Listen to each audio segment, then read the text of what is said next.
protests swept Israel on Sunday after the death of 6 hostages in Gaza.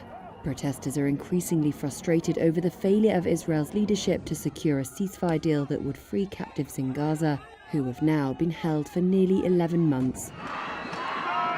Israeli media estimated up to 500,000 people demonstrated across Jerusalem, Tel Aviv and other cities, demanding that Prime Minister Benjamin Netanyahu do more to bring home the remaining 101 hostages, about a third of whom Israeli officials estimate have died. Edith Tepperson blames Netanyahu for what has unfolded. I think we have a criminal government who lets the hostages be murdered only for the sake of the coalition. And we have a Prime Minister who doesn't think of the good of a country, but only of his own good. In Tel Aviv, police officers clashed with demonstrators as they urged them to stop blocking traffic. In Jerusalem, protesters blocked streets and demonstrated outside of Netanyahu's house. It was only earlier the same day that the Israeli military announced the recovery of the hostages' bodies. They say the bodies were found in a tunnel in the southern Gaza city of Rafah, as the Israeli Health Ministry confirmed they were murdered by Hamas terrorists in a number of shots at close range.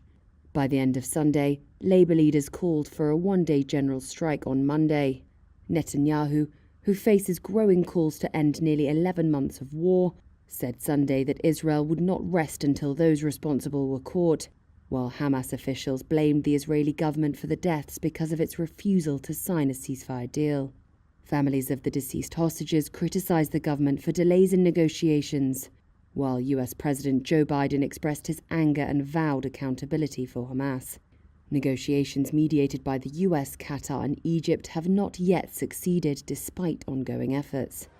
Meanwhile, Israel and Hamas agreed to pause fighting in areas of Gaza while a polio vaccination campaign begins after a baby last month was partially paralyzed by the virus, the first case in the territory in 25 years. Israel's assault on Gaza began after Hamas and other militants killed about 1,200 people and took about 250 hostages in attacks on Israel on October the 7th, according to Israeli tallies. Since then, Israel's offensive has leveled much of the enclave of 2.3 million people, and the Gaza Health Ministry says at least 40,000 Palestinians have been killed. Displaced people are living in dire conditions with inadequate shelter and a hunger crisis.